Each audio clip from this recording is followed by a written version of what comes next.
Keep up? You stole $350,000, Liam. You put my home, my security, everything I fought for at risk. My own flesh and blood forged my signature, stole $350,000, and handed it to his wife for diamond necklaces, luxury cruises, and a waterfront mansion, while I, a Canadian veteran who served this country for decades, faced losing my humble Victoria home to foreclosure. They thought I'd stay silent, a broken old man, but they've awakened a fire they can't extinguish. This betrayal cuts deeper than any wound from my Navy days. The audacity, the greed, it's an injustice that screams for reckoning. I'm James McDonald. I'm 62 years old, and I'm fighting back with every ounce of my veteran's resolve. Before we continue, please subscribe to the channel and let us know in the comments where you're tuning in from, whether it's somewhere beautiful in Canada or anywhere else in this amazing world. The salt air of Victoria's Dallas Road clung to my jacket as I sat at my kitchen table, the morning sun filtering through the cedar trees outside my modest bungalow. My Navy medals hung proudly on the mantel, a reminder of 20 years serving Canada, now reduced to a $2,000 monthly pension. That morning, a crisp envelope from the Royal Bank of Canada lay torn open beside my coffee mug, its contents clawing at my gut. The statement screamed $350,000, a personal loan I never applied for, dated the 15th of March, 2025, with monthly payments of $15,625 already overdue. My hands shook as I scanned the page, my signature scrawled at the bottom, but I hadn't signed a thing. I dialed RBC, the phone heavy in my calloused hands. Each ring echoed through my quiet home, amplifying the dread pooling in my chest. Royal Bank of Canada, this is Amanda. How can I help? She chirped. It's about a loan under my name, James McDonald, account ending 5832, I said, my voice steady despite the storm inside. I see it, Amanda replied. Approved the 15th of March. Funds deposited to your account the 16th of March. I gripped the table. That's impossible. My balance hasn't changed. A pause.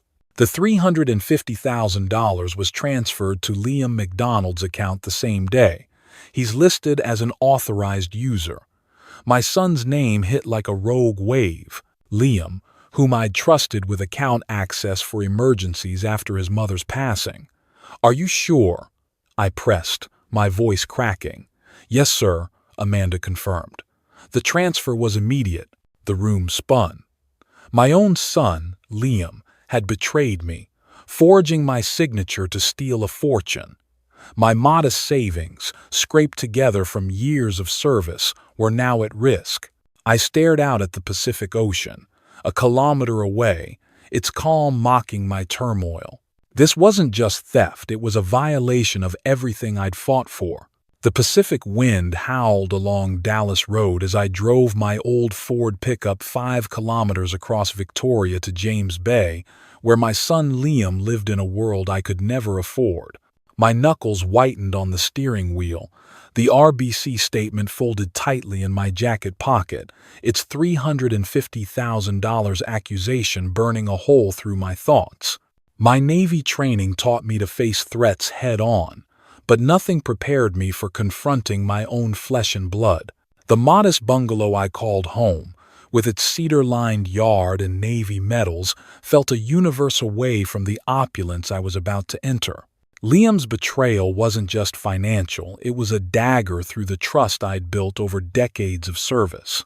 I pulled up to their waterfront mansion, its sleek glass windows reflecting the Salish Sea. A Tesla gleamed in the circular driveway, parked beside a Range Rover, each worth more than my annual pension of $24,000. The RBC letter crinkled as I stepped onto the cobblestone path, my work boots out of place against the manicured lawn.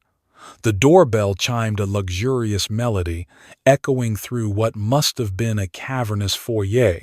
Liam opened the door, his face flickering with surprise. "Dad? You didn't call. What's this about?" His tailored suit and polished loafers screamed success, but his nervous glance betrayed him. "We need to talk, Liam," I said, brushing past him into the house without waiting for an invitation. Inside, the mansion was a showroom of excess marble floors stretched beneath a crystal chandelier. Modern art hung on walls that screamed wealth. This wasn't the home of a struggling entrepreneur. This was a palace built on stolen money. Sophie Tremblay descended the grand staircase, her designer heels clicking, a silk scarf draped over her shoulders like she'd stepped out of a Vancouver fashion magazine. "James, what a surprise," she said, her voice dripping with false warmth, as if I were an uninvited guest at a gala. I pulled the RBC statement from my pocket and held it up, watching Liam's eyes lock onto the bank's letterhead. "Care to explain this, Liam?" "A $350,000 loan in my name with my signature, except I never signed it." Liam's face paled, his hands fidgeting with a gold watch I didn't recognize. "Dad, there's got to be a mix-up. Banks mess up all the time, you know that." His voice cracked, betraying the lie. I stepped closer, my voice low but firm, honed by years of commanding respect in the Navy. "Don't play games, son. I spoke to Amanda at RBC.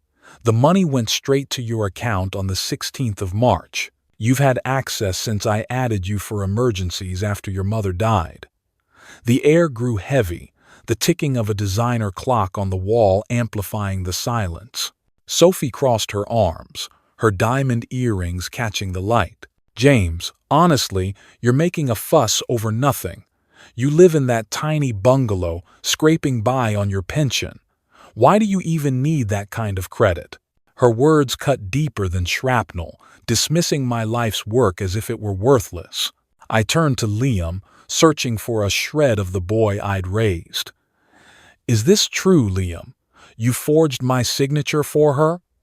He shifted uncomfortably, glancing at Sophie for rescue. "Dad, you always said veterans sacrifice for family. Sophie, she has expectations. Her friends, her clients, they expect a certain lifestyle. I was just trying to keep up." "Keep up?" My voice rose, the anger I'd suppressed boiling over. "You stole $350,000, Liam. You put my home, my security, everything I fought for, at risk." Sophie laughed, a cold, sharp sound that echoed off the marble. "Oh, James, don't be so dramatic. You're a veteran, not a saint. That money's better spent on us than sitting in your dusty account." Liam nodded, emboldened by her cruelty. "You always said family comes first, Dad. I thought you'd want to help us build something." The betrayal sank into my bones, colder than the North Atlantic winds I'd faced on deployment. My son, the boy I'd carried on my shoulders at Victoria's Remembrance Day parades, had turned my trust into a weapon. Sophie's smirk, Liam's weak excuses, they weren't just stealing my money, they were dismantling my legacy. "This isn't help," I said, my voice steady but laced with fury. "This is theft, this is fraud, and I won't let it stand." I turned toward the door, the weight of their betrayal heavier than any anchor I'd ever hauled. As I stepped back into the salt air, I knew this was only the beginning of my fight. The drive back from Liam's waterfront mansion in James Bay felt like a retreat from a battlefield, the Pacific wind rattling my old Ford pickup as I navigated the 5-kilometer stretch to my bungalow on Dallas Road. The RBC statement, with its forged signature and $350,000 lie, sat heavy on the passenger seat, a silent accusation.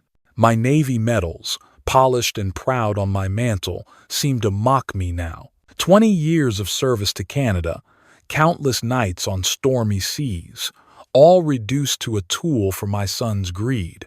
The betrayal from Liam and Sophie's cruel dismissal, calling my life's work worthless, cut deeper than any wound I'd carried from my Navy days. But the worst was yet to come. Back in my modest Victoria home, surrounded by cedar trees and the faint hum of the ocean, I sat at my kitchen table, the weight of their words sinking in. Sophie's smirk, Liam's weak excuses they thought they could bury me with their arrogance. As I sipped my coffee, now cold, another envelope caught my eye, tucked beneath a stack of bills. It bore the crest of the Royal Canadian Legion, an organization I'd supported since my discharge. My heart sank as I tore it open, dreading what fresh wound awaited. The letter was polite but devastating. Dear Mr. McDonald, we regret to inform you that funds disbursed under your name for an emergency medical grant have been flagged as irregular. Please contact us immediately. I stared at the words, my pulse hammering.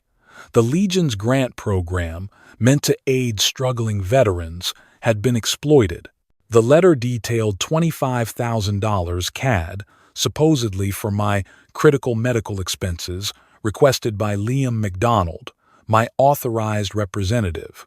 But I was healthy, my last checkup at Victoria General Hospital 6 months ago confirming it. Liam had used my veteran status, my honor, to siphon money from a charity meant for my brothers and sisters in arms.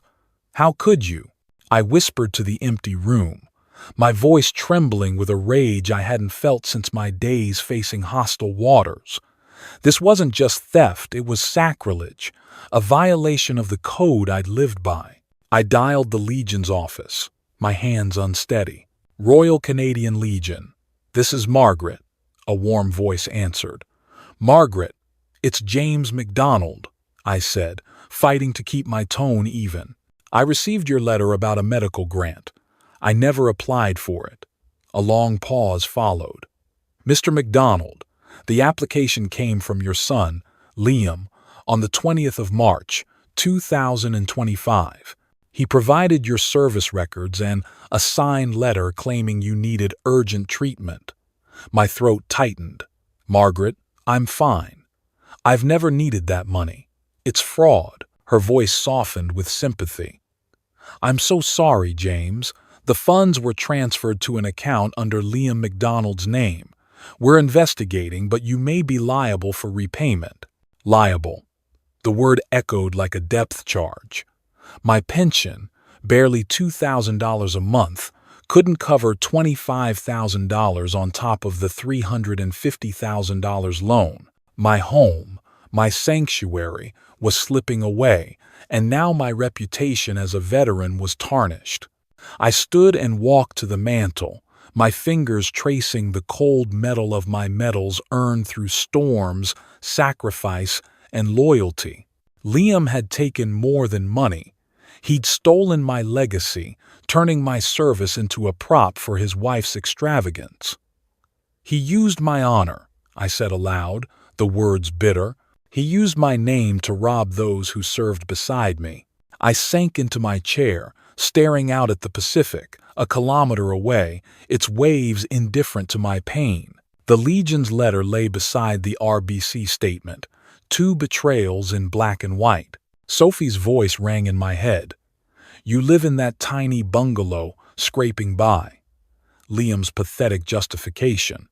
You always said family comes first. They thought I was weak, a relic to be exploited, but they didn't know the resolve forged in me through years of Navy discipline. The pain was crushing, but it was also a spark. I wasn't just a victim, I was a fighter, and this fight was far from over. The Pacific dawn broke over Victoria, its pale light filtering through my bungalow's windows, but the weight of Liam's betrayal and the Royal Canadian Legion's letter pressed heavier than ever.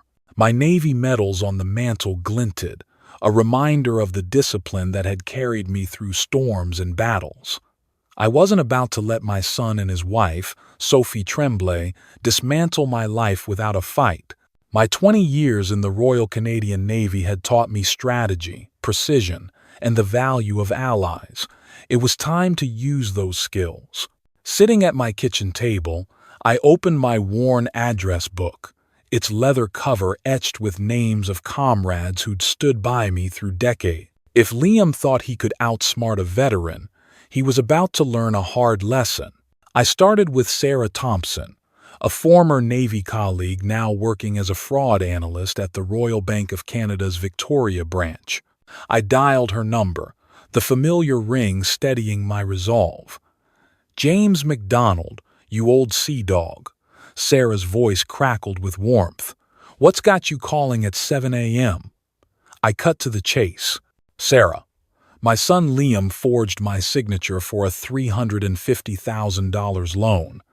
RBC confirmed he drained it to his account. I need to know if this is a one-off or a pattern." Her tone sharpened. "Give me a day, James. I'll dig into his transactions, but this sounds ugly." By noon, Sarah called back, her voice grim. "Liam's been busy. Over the past 18 months, he's applied for loans at 3 banks, Scotiabank, CIBC, and ours using your name as a cosigner. 2 were denied for suspicious signatures, but RBC's went through. Total exposure? Nearly $500,000 CAD. The number hit like a torpedo. Liam hadn't just stolen from me, he'd built a web of fraud, exploiting my identity across British Columbia's banking system. I thanked Sarah and turned to my next move, tracking Sophie's spending. Navy reconnaissance had taught me patience, so I parked my Ford pickup across from her favorite boutique in Oak Bay, 3 kilometers from my bungalow. The shop's glass windows showcased luxury handbags, jewelry, the kind of excess Sophie craved. At 2:17 p.m., she swept in, her designer sunglasses gleaming. I watched from behind a newspaper as she handed over a credit card, leaving with a $5,000 Chanel bag, its price tag bold enough to read through my binoculars. My pension couldn't buy a week's groceries for that amount, yet she spent my stolen money without a flinch. I followed her Mercedes, keeping a discreet distance, to a seaside cafe along Dallas Road. Sophie met a man, Marcus Leclerc, I later learned, a slick real estate broker with a tailored suit and a smug grin. My old Navy-issue camera clicked as she slipped a diamond bracelet, worth at least $10,000, onto his wrist. Their laughter carried over the ocean breeze, carefree, intimate, nothing like the calculated indifference she'd shown me in their mansion. "You deserve the best, Marcus," I heard her say, her voice syrupy with affection. My stomach churned. This wasn't just theft, it was a double betrayal, Sophie funding her lover with my life savings while Liam played the fool. I drove back to my bungalow, the photos on my camera a damning record. But I needed more. I contacted Tom Bennett, another Navy veteran who transitioned to private investigation after our service.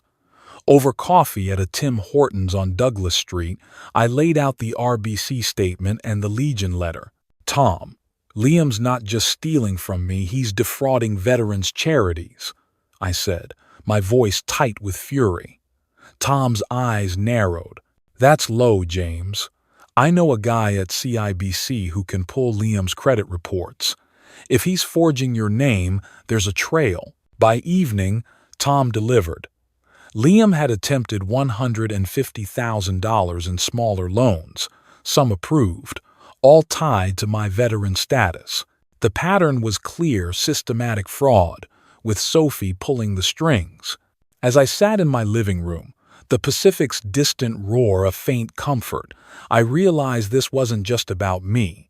Liam and Sophie had exploited my name, my service, my trust. But my Navy days had taught me one truth. A single sailor can't win a war alone. I needed a crew, a coalition of those they'd wronged. The fight was no longer just for my home, it was for every victim they'd left in their wake. The Victoria sunrise painted the Salish sea gold, but the fire in my chest burned hotter than ever. My Navy medals, my modest bungalow, my very name had been weaponized by Liam McDonald and Sophie Tremblay, not just to steal $350,000 but to defraud veterans' charities and fund their lavish lies.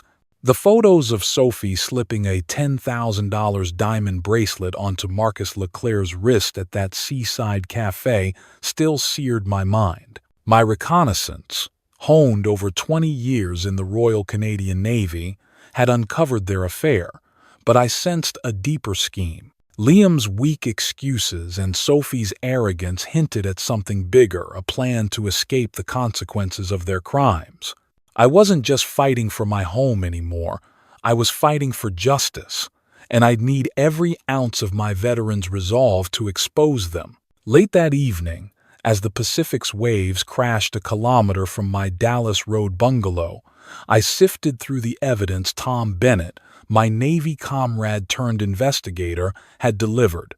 Among the credit reports and bank statements was an anomaly, a leaked email forwarded by a contact at CIBC sent from Marcus Leclerc to Sophie. My heart pounded as I read, "The $350,000 is secure. We'll transfer it to the offshore account by the 1st of April, then close on the Cole Harbour condo. Victoria's too small for us now." Cole Harbour, Vancouver's glittering jewel, where condos started at $2 million CAD. They weren't just spending my money, they were planning to vanish with it, leaving me to face foreclosure and the Royal Canadian Legion's $25,000 repayment demand. The audacity of their plan ignited a fury I hadn't felt since my Navy days facing hostile waters. But then my phone buzzed, a text from an unknown number. "Back off, old man, or you'll regret it." The sender's ID read M. Leclerc. My jaw tightened. I'd faced worse threats on deployment, pirates off Somalia, storms in the Atlantic, but this was personal. Marcus thought he could scare a veteran into submission. He was wrong. I saved the message, adding it to my growing file. "They're underestimating me," I muttered, my voice low but steady, the kind of calm that comes before a calculated strike. The next morning, I drove 4 kilometers to Beacon Hill Park, meeting Tom at a quiet bench overlooking the ocean. "Marcus Leclerc's dirty," Tom said, handing me a folder. "He's a real estate broker with a history of shady deals. That email? It's part of a pattern. He and Sophie have been funneling money through shell accounts for months." I flipped through the documents, bank transfers, property listings, even a draft contract for a $2.5 million condo in Vancouver's Cole Harbour. "They're planning to run," I said, my voice hard.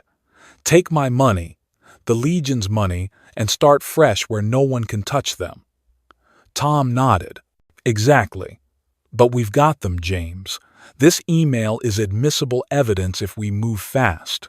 I spent the afternoon tailing Sophie again, this time to a high-end lawyer's office in downtown Victoria. From my truck, parked across from the glass-fronted building on Government Street, I watched her hand a briefcase to a man in a pinstripe suit. My camera clicked, capturing her nervous glance as she left. Back home, I cross-referenced the lawyer's name with Tom's contacts. He was known for handling offshore transfers, a key player in their escape plan.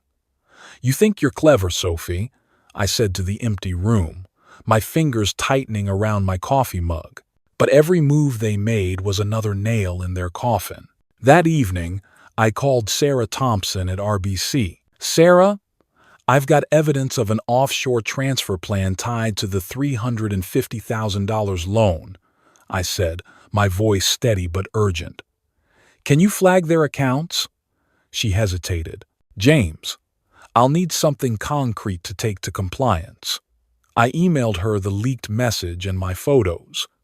"This is as concrete as it gets," I replied. By nightfall, Sarah confirmed.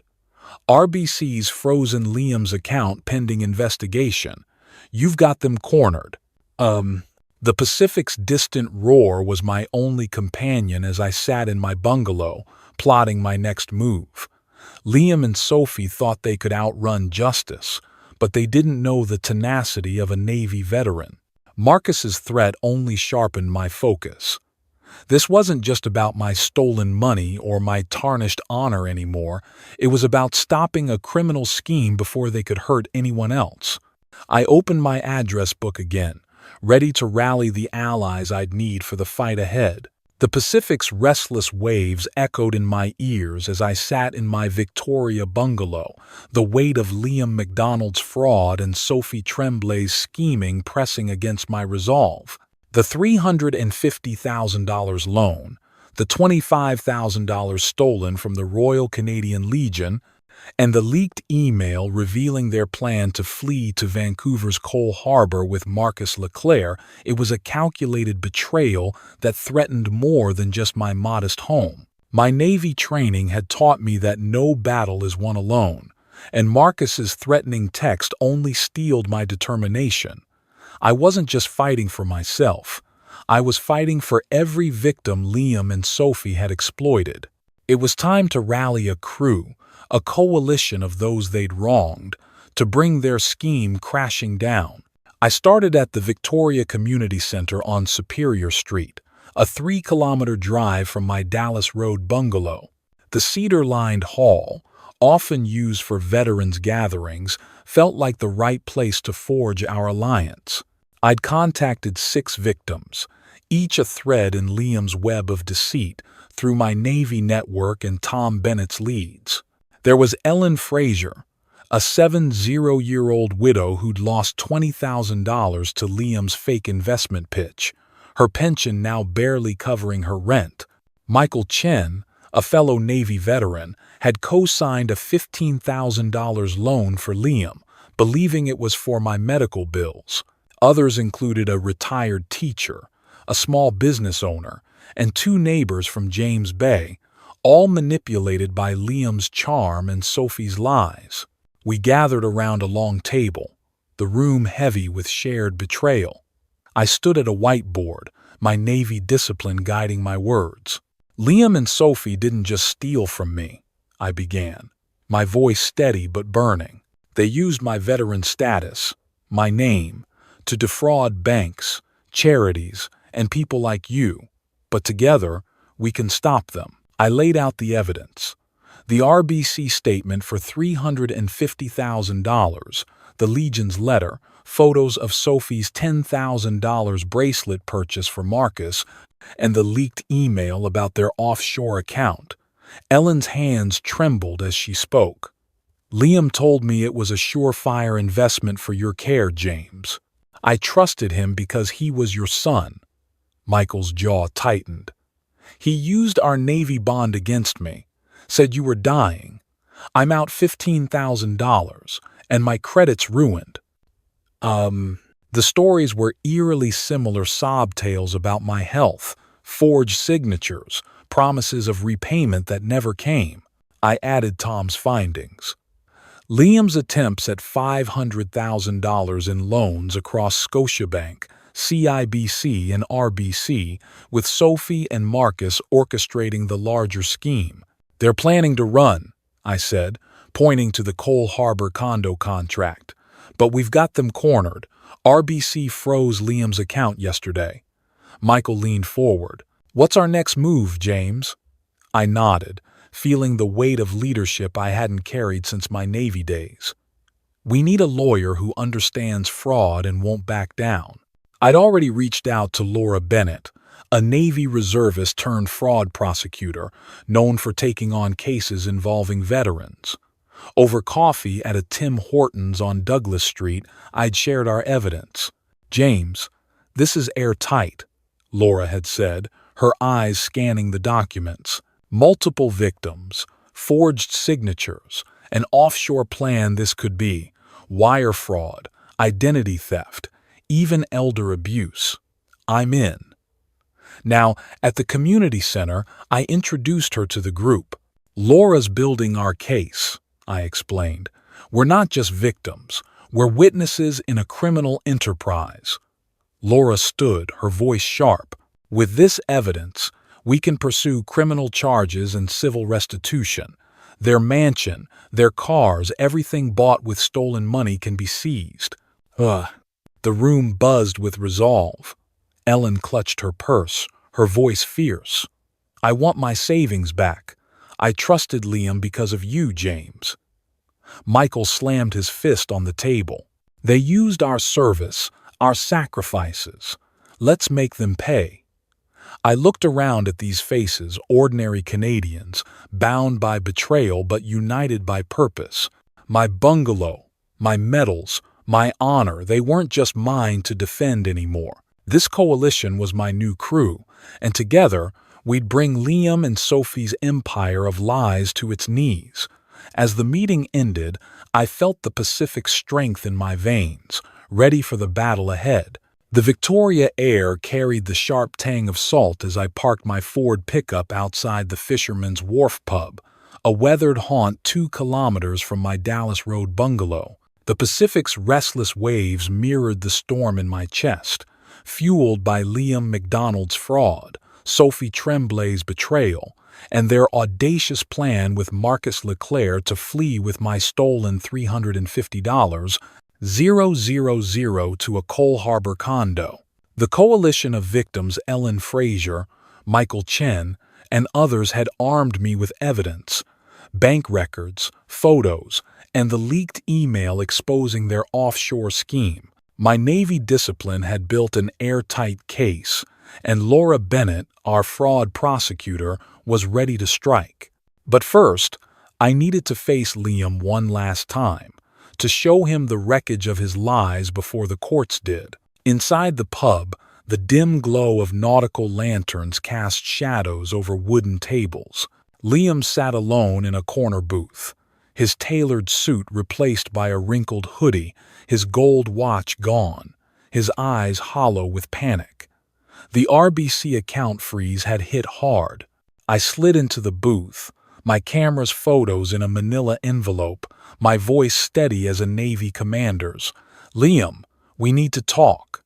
He flinched, avoiding my gaze. "Dad, you're making a mistake. Whatever you think you know, it's not what it seems." His voice trembled, a far cry from the arrogance he'd shown in his James Bay mansion. I pulled out the photos and laid them on the table. Sophie at the seaside cafe, her wedding ring glinting as she kissed Marcus Leclerc. Another of her fastening a $10,000 diamond bracelet on his wrist. Liam's face drained of color. "What is this?" he stammered, his fingers shaking as he grabbed the images. "Sophie, wouldn't she said it was for us, for our future?" I leaned forward, my voice low and cutting. "She's been funding her lover, Liam. That bracelet, those luxury trips, all paid with the $350,000 you stole from me and the $25,000 you took from the Royal Canadian Legion." His breath hitched, but I pressed on. "And that's not all. They plan to transfer it offshore, buy a $2.5 million condo in Cole Harbour, and leave you holding the bag." Liam's eyes darted between the photos, desperation replacing denial. "No, Dad. Sophie loves me. She wouldn't do this." I slid the leaked email across the table, Marcus's words stark. "The $350,000 is secure. We'll transfer it by the 1st of April. Liam's hands clenched, his voice breaking. "She said it was for our family, for our business. I trusted her." I shook my head, the weight of his betrayal heavy but my resolve heavier. "You didn't just trust her, Liam.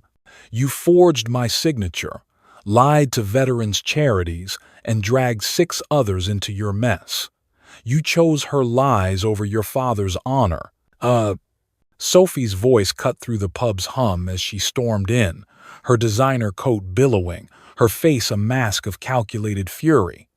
"James, what are you doing?" she snapped, snatching the photos. "These are fake. You're harassing us." Her theatrical outrage faltered as Liam turned to her, his voice raw. "Sophie, is this true? Marcus Leclerc? The money?" She froze, then recovered with a sneer. "Don't be ridiculous, Liam. Your father's delusional, spinning stories to ruin us." But Liam's eyes stayed on the photos, the truth sinking in. "That's your ring, Sophie. Your bracelet. You told me it was a gift from a client." I stood, my voice calm but unyielding, forged in years of Navy discipline. "Sophie, the RBC account is frozen. The Legion's investigating. Laura Bennett's filing charges tomorrow: wire fraud, identity theft, elder abuse. Your mansion, your Tesla, your Range Rover, they'll be seized to pay back every cent. Sophie's facade cracked, her voice rising. You can't do this, James. You're just a bitter old veteran. Liam grabbed her arm, his face twisting with anguish. Stop it, Sophie. Is it true? Did you use me? She yanked free, her eyes cold. You were always too weak, Liam. I needed someone who could keep up. As Sophie stormed out, Liam collapsed into the booth, sobbing. Dad, she's gone. Everything's gone. What have I done? I looked at my son, the boy I'd once carried through Victoria's Remembrance Day parades, now broken by his own choices. You made those choices, Liam, I said, my voice steady but heavy with loss. And now you face the consequences. I left the pub, the Pacific's roar calling me home, knowing justice was closing in. The Pacific's steady rhythm washed over Victoria as I stood outside the Vancouver Island courthouse, my best suit pressed, my Navy discipline holding me tall. The coalition of victims, Ellen Fraser, Michael Chen, and 4 others stood beside me, their faces etched with quiet resolve. Laura Bennett, our Navy reservist lawyer, had filed the charges: wire fraud, identity theft, and elder abuse against Liam MacDonald and Sophie Tremblay. The courtroom had been a battlefield, but the evidence we'd built: bank records, photos of Sophie's $10,000 bracelet purchase for Marcus Leclerc, the leaked email about their $2.5 million Cole Harbour condo had been undeniable. The judge's gavel fell like a thunderclap. Liam sentenced to 3 years probation, 500 hours of community service, and $400,000 CAD in restitution. Their James Bay mansion, Tesla, and Range Rover would be seized, the proceeds split among us victims. Sophie's PR firm fired her, her social circle vanished, and Marcus fled, leaving her to face the wreckage alone. I drove the 5 kilometers back to my Dallas Road bungalow, the Pacific's waves a distant comfort. My Navy medals gleamed on the mantle, no longer mocked by betrayal but shining with vindication. This fight wasn't just about saving my home or the $25,000 stolen from the Royal Canadian Legion. It was about proving that trust, when shattered, can be avenged through discipline and unity. As a veteran, I'd learned loyalty doesn't mean blind faith. Protect your finances, verify every signature, and build a community to stand against injustice. No one, not even family, gets to exploit your honor without consequences. Sitting at my kitchen table, the same table where I'd first read the RBC's $350,000 loan statement, I felt a quiet pride. I'd entered this storm as a victim, a retired sailor betrayed by his son. I emerged as a leader, uniting a coalition to deliver justice. The Victoria Times columnist ran our story. Veteran leads fraud victims to victory. It wasn't about the headline, it was about showing others they could fight back too. My phone buzzed with messages from veterans across Canada, inspired to check their own accounts, to stand tall like we did. If this story stirred something in you, if it reminded you of the strength we carry through sacrifice, please like this video and share your thoughts in the comments. Your stories, your struggles, matter to us at Maple Revenge. Subscribe to join our community, where we honor resilience and truth. Let's stand together, as veterans and Canadians, against those who try to break us.